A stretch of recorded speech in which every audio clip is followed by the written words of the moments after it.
Dan couldn't help but wonder if the universe had it out for him. Sitting alone at his favorite diner, poking at a piece of pie that had long gone cold, he replayed the events of the week in his mind. 7 rejections in 5 days. Not just rejections, spectacular ones. The kind that would make even the most optimistic soul reconsider their existence. The first had been a blind date set up by his well-meaning but utterly clueless friend. Jenna, the date in question, had spent the first 10 minutes scrolling through her phone and the next 10 explaining how she wasn't emotionally available right now. Dan had nodded, trying to take it in stride, but her parting comment, "I mean, who dates a guy who still wears cargo pants?" hit him where it hurt. Then there was Sarah from work. Kind, sweet, and perpetually single, or so he thought. After 2 months of pep talks in the mirror, he finally worked up the courage to ask her out. Her laugh, high-pitched and involuntary, was all the answer he needed. "Oh, Dan, you're so funny!" "Me? And you?" No, we're like office siblings." The second-hand embarrassment still clung to him like a bad cologne. It didn't get better from there. Rejections came from every direction: dating apps, chance encounters, even his regular barista, who suddenly started calling him "Sir," with a tone that felt painfully definitive. His favorite moment? Being ghosted before the date even began. He'd shown up at the restaurant, a bouquet of flowers in hand, only to realize he'd been blocked before dessert had even been ordered. By Friday night, Dan had retreated to his apartment, swaddled in a blanket of self-pity, scrolling through infomercials at 2 a.m. That's when he saw it, the ad that would change his life. A sharp voice boomed from his TV. "Tired of being rejected? Join the Galactic Exchange Program and find love beyond the stars." The screen flickered with images of smiling humans holding hands with various alien creatures, their colors and shapes as bizarre as they were intriguing. Dan blinked at the screen. "Love beyond the stars? Is this a joke?" he muttered to himself, but the idea rooted itself in his mind. What did he have to lose? He grabbed his laptop and filled out the application, laughing at his own desperation. The questions were surprisingly thorough. "Are you comfortable with tentacles? Do you consent to telepathic bonding?" He checked yes to everything, even the one about species-specific pheromones. The next morning, he woke up to an email with the subject line, "Congratulations, candidate number 4987. Pack your bags." His coffee almost went flying. They'd actually accepted him? He scrolled through the details: a one-way trip to a distant planet, an extensive orientation program, and a non-refundable $500 fee. Non-refundable? Figures, he muttered, but something in him felt hopeful. For the first time in years, something, was interested in him, even if it was a bureaucratic alien dating service. 2 weeks later, Dan stood in a sleek, glowing terminal at the Interstellar Transport Hub, his nerves jangling. Aliens of all shapes and sizes bustled around him, their languages a cacophony of clicks, hums, and growls. A towering creature with 6 arms handed him a ticket and gestured toward a gate marked Zone B, Romantic Assignments. As the shuttle prepared for takeoff, Dan clutched the armrests, his heart pounding. What was he doing? Was this crazy? His thoughts spiraled until the voice of the shuttle AI broke through. "Please relax. Romantic fulfillment is guaranteed for 83.7% of participants." It wasn't exactly comforting, but it was better odds than he'd had on Earth. Moments later, the shuttle lifted off, the stars stretching into long, luminous streaks around him. Dan closed his eyes and let out a breath. He didn't know what lay ahead, but anything had to be better than his track record back home. And if it wasn't? Well, at least no one here would judge him for his cargo pants. Dan stepped off the shuttle, his shoes sinking into the soft, lavender-hued ground of the alien planet. The air smelled faintly of citrus and something he couldn't quite place, like warm vanilla on a rainy day. A towering figure stood waiting for him, Amari. She was unlike anything he had imagined. Her skin shimmered with iridescent tones, shifting with the light, and her large, expressive eyes seemed to peer straight into his soul. "Welcome, Dan," she said, her voice soft yet carrying a melodic echo. Dan froze, unsure whether to shake her hand or bow, ultimately opting for an awkward wave. Amari tilted her head, a slight curve of amusement tugging at her lips. Your thoughts are, Lao, she said, her tone teasing. Dan blinked. Right. Telepathy. He had read the pamphlet but somehow hadn't processed the implications. She was already privy to every self-conscious thought racing through his head. Sorry about that, he stammered, his face heating up. I promise my brain's usually quieter. First-day jitters. She laughed, a rich, musical sound that made him relax despite himself. Amari led him through the city, a maze of glowing structures that pulsed faintly, as though alive. Our people value emotional transparency, she explained as they walked. We communicate through touch and thought. Words can be misleading. Dan nodded, though he couldn't help but feel a pang of anxiety. Emotional transparency wasn't exactly his strong suit. His last therapist had called him emotionally constipated, and that had been on a good day. Their first interaction came with its own set of mishaps. Amari gestured for him to follow her into a room where she explained they would perform a bonding exercise. Dan, eager to impress, assumed it was some kind of alien handshake. Instead, she placed her hands on his temples, and his mind exploded with color, sounds, and sensations he couldn't describe. It was like having every embarrassing moment of his life projected onto a galactic screen.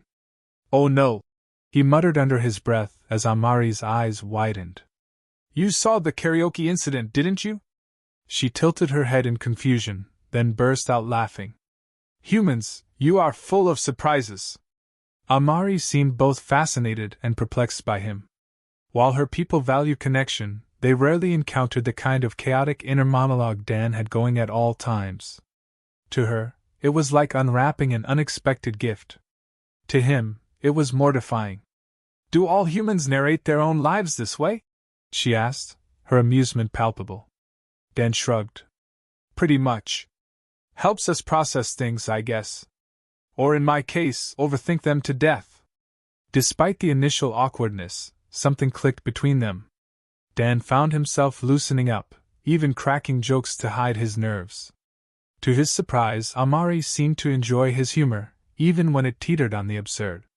You are unlike anyone I've ever met, she said, her tone tinged with curiosity. Your mind is chaotic, yes, but vibrant. Full of color. For Dan, her compliments were like water to a man dying of thirst. Back on Earth, he'd been called everything from too much to not enough. But here, with Amari, his quirks weren't just tolerated, they were celebrated. He even started leaning into it, playing up his self-deprecating humor in a way that made her laugh. One evening, as they walked under a sky lit by 2 moons, Dan decided to ask the question that had been on his mind since they met. Why me? He blurted out. I mean, you could have been paired with anyone. Why pick the guy who can't even manage a second date on Earth? Amari stopped walking and turned to him, her expression serious. Because you are honest, even when you don't realize it. You feel deeply, even when it's messy. And your humor, it brings light where there was none. Dan stared at her, stunned into silence. No one had ever described him that way before. He opened his mouth to respond but was interrupted by a faint buzzing sensation. Amari placed a hand on his arm, and suddenly he understood, without words, that she was sharing her emotions with him. Warmth, curiosity, and something deeper, something that felt a lot like hope, washed over him. For the first time in years, Dan allowed himself to hope, too. Dan found himself spending more time with Amari, and the more they interacted, the more he realized how much he had misunderstood about alien customs, and about himself. Amari's ability to read emotions was both fascinating and deeply unsettling. She could sense every flicker of doubt, every moment of hesitation, and every awkward internal joke he tried to bury. What surprised him most was how often she found his self-deprecating humor endearing rather than off-putting. One afternoon, as they walked through a glowing meadow that hummed faintly with energy, Amari brushed against his arm, sending a jolt of warmth up his spine. You hide behind humor, she said, her voice teasing but not unkind. It's a shield. Dan hesitated, unsure how to respond. Well, yeah, he admitted, rubbing the back of his neck.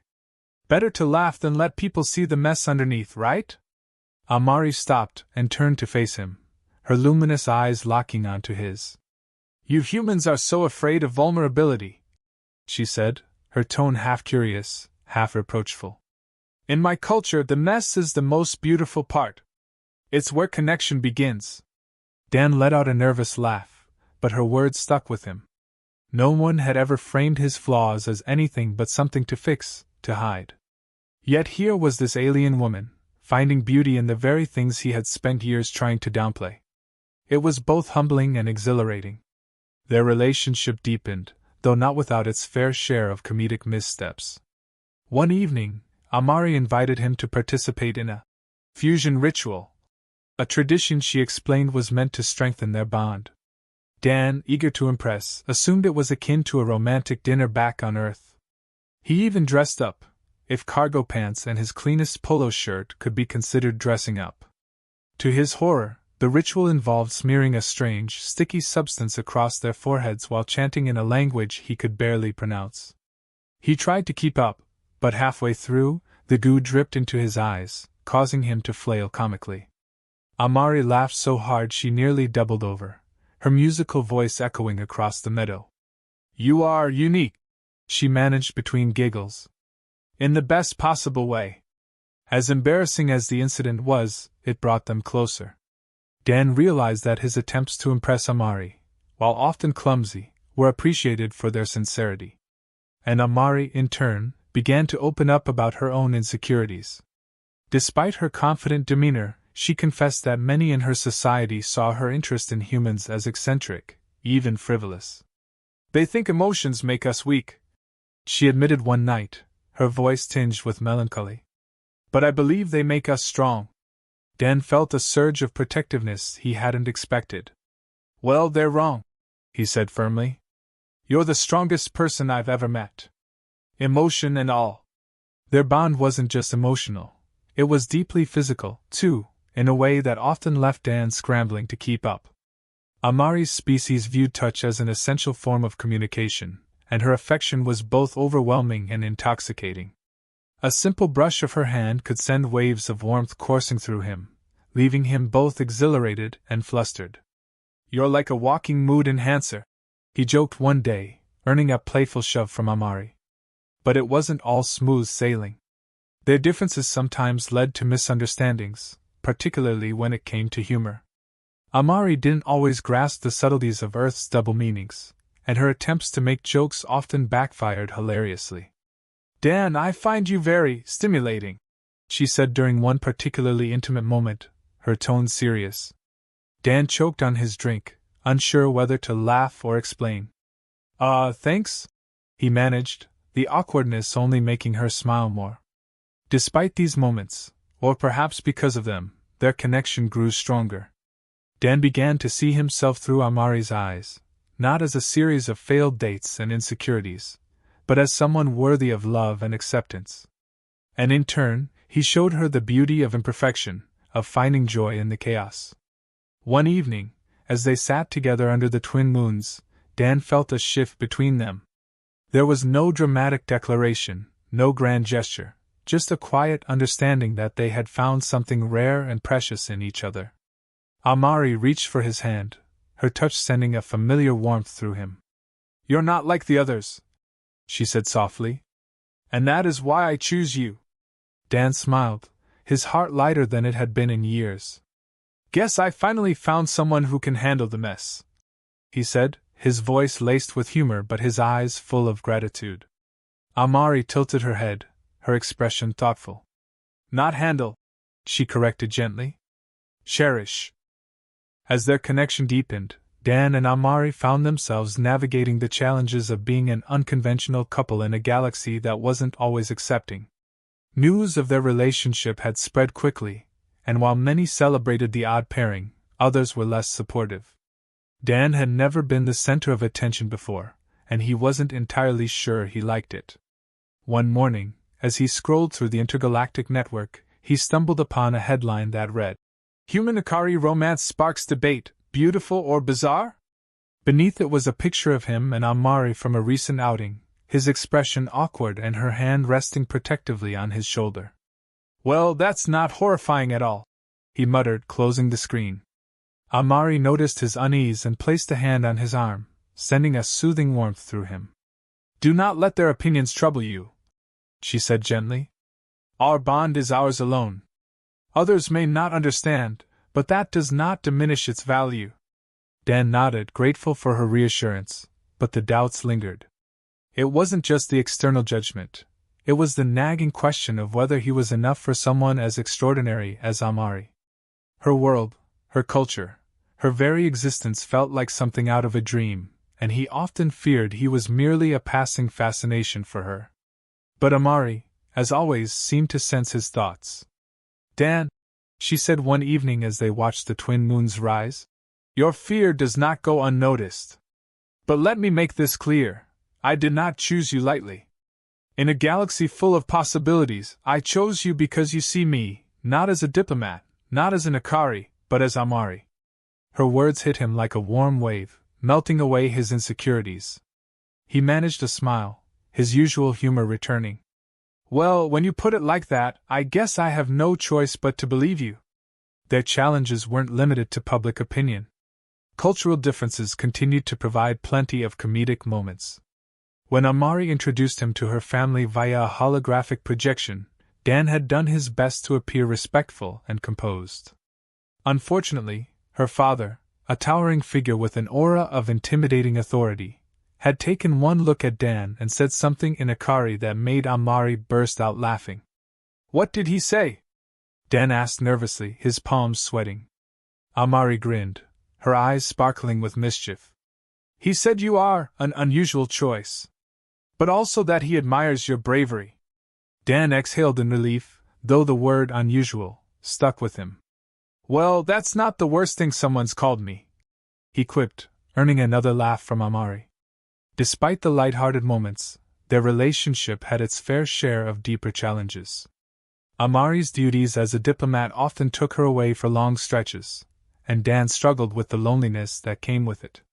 He threw himself into learning more about Akari culture, hoping to bridge the gap between their worlds. One evening, after weeks apart, Amari surprised him by returning early. Dan, who had been practicing an Akari traditional dance in their living quarters, froze mid-step as she walked in.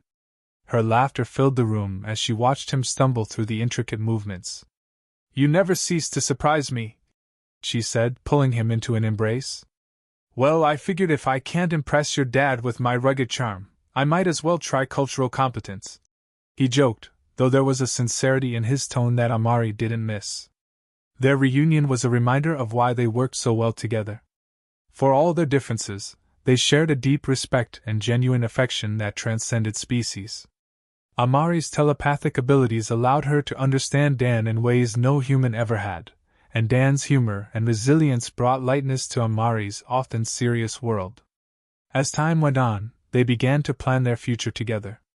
Amari proposed the idea of traveling the galaxy, exploring new worlds, and documenting their experiences. "Our story could inspire others," she said, "to show them that love is not bound by borders or appearances." Dan hesitated, the weight of the decision settling over him. It was a far cry from his life on Earth, but the thought of returning to a world where he'd always felt out of place seemed unbearable. He looked at Amari, her expression hopeful yet patient, and he realized there was no real choice to make. "I'm in," he said finally. "But just so you know, I'm terrible at packing light." Amari laughed, pulling him close. "Then we shall pack heavy and face the stars together." Their first destination was a vibrant planet known for its floating cities and luminescent seas. As they stood on a platform overlooking the shimmering waters, Dan turned to Amari with a grin. "So, are we the galaxy's weirdest couple, or just its most entertaining?" Amari tilted her head, pretending to consider the question. "Both," she said with a smile. "But that's why we work." Dan laughed, the sound echoing across the alien landscape. For the first time in his life, he felt truly at home, not in a place, but in a person. And as the two of them embarked on their journey, Dan couldn't help but think that maybe, just maybe, all those rejections had been leading him here. To this moment. To her.